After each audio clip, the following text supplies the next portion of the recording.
captured the latest technology and some of the lessons learned that we had while in the teams.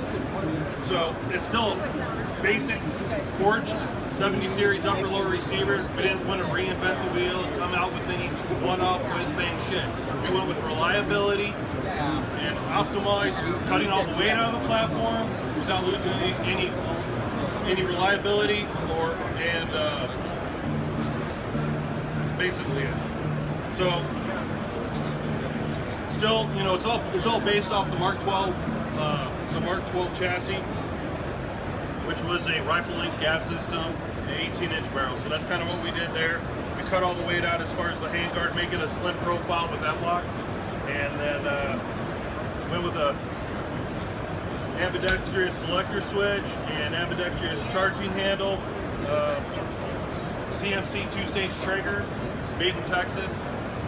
The other big thing that we wanted to do to call it to Texas was the cannon. So we used, I don't know if you guys came up and looked at it yet, but make sure you do. The selector switch represents the come and take it. Texas cannons, obviously we both live in Texas, so big supporters. The other big thing that separates it is besides the proof barrel and being hand put together, is the serialized matching upper lower handguard, bolt carrier group, and trigger assembly. So that's as far as I'm gonna go as far as just a quick introduction of the gun. If you guys got questions or you guys want to come up and take a better look at it, feel free. I just want to thank everybody for coming out and checking us out. Like Garrett said, we go way back, all the way from SEAL training. We're in the same bus class together. Scott's right after you got rolled back, and then he doesn't really talk about his career too much, but we were at SDV Team 1 together. He was actually in the same platoon with me during Afghanistan. He got pushed to Iraq, and then when I got out, he went to Dev Group and changed the world kind of deal.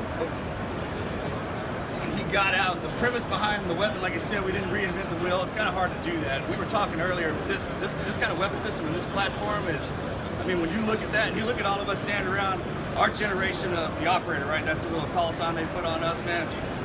We look a certain way, we talk a certain way, our weapon systems kind of run the same design. So we weren't limited by very much, actually. So we took the idea from the Mark 12 that I had, and because of how far I took that weapon system, and it was still operational, we kind of stuck with that platform, even on the barrel length.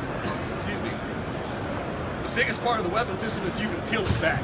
I mean, take something down or whatever, it doesn't take much, right? All this white noise around it is white noise at the inside. So we concentrated solely on that to make sure that it was integrated well enough to surpass most of the rifles that we had in our inventory. The best way I can put it. Optic systems and stuff like that. The problem is we're putting so much work into it. I don't bring this out to you guys unless it was absolutely ready. The homage to Texas with the Gonzalez cannons and stuff like that, that's like I said, that's the white noise part of it. From the proof barrel all the way back to the buttstock, man. It's all been cut back, and all that stuff was eliminated as best we could to make it an operational system that was as efficient as we wanted it. And the best part about it is in the weight.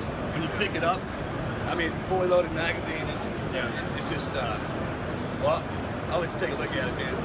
But that's huge, because most of you guys know once you kit it up, man, the one thing, all that stuff can go away. Last thing you got, I mean, you're carrying your rifle with your pinky and your front sight post and just praying to God you get in a gunfight so you can get on the damn ground, right? So, yeah, you guys know the deal. Ounces are pounds, especially former military guys. It adds up, and every ounce turns into a pound. And so anywhere you can cut weight, keep it uniform, keep it clean, that's what we did. So that's what we did with this. Everything with the fine motor skills, when that goes away in combat, when this goes away, we made it ambidextrous on both sides, and the switch is big enough to where it wouldn't be cumbersome and get in the way to where you drop the mag just standing around, but well enough to where you could still be moving and shooting through the door or in the mountains or in the city. And it just kind of all spawned from there. And we'd come up with something, and a guy would come in and be like, well, I had this happen to me. And even if it was just kind of a fluke one-time deal, we still put all the attention into it just to make sure that it didn't happen. I mean, for those of you who know everything that we do, man, I want to hear what's bad about it, not what's good about it. So that's primarily what you're looking at here. And it's a nut and bolts kind of deal. And it's efficient. So that's as far as I hope that makes sense. Yeah. Anything else you guys want? You guys can pick up some literature. Outside of that, if there's anyone that's purchasing or pre-ordering today, we want to get a picture with you guys and start using that plug in our as far as us goes with social media. So, anyone taking pre-orders today? Bueller?